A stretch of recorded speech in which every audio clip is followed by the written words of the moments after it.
Ayan guys, magluto tayo ng apritadang manok.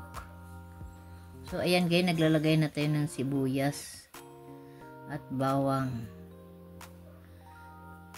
at saka luya guys.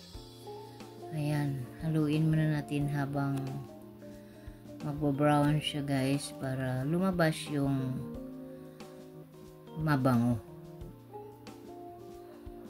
May konting siling green, siling pula pala siya guys, pampabango.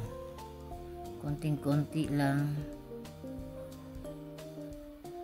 So ayan ang kalahating kilong manok.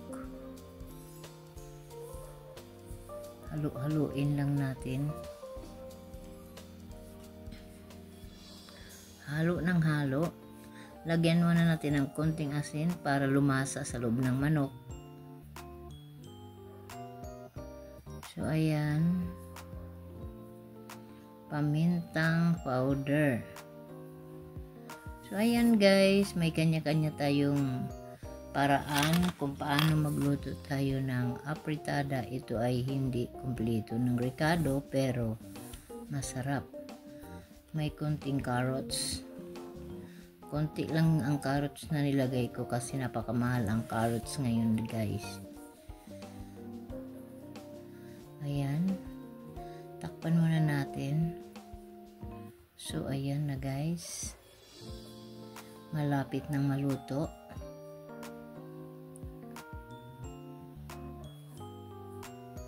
Ayan, yummy yummy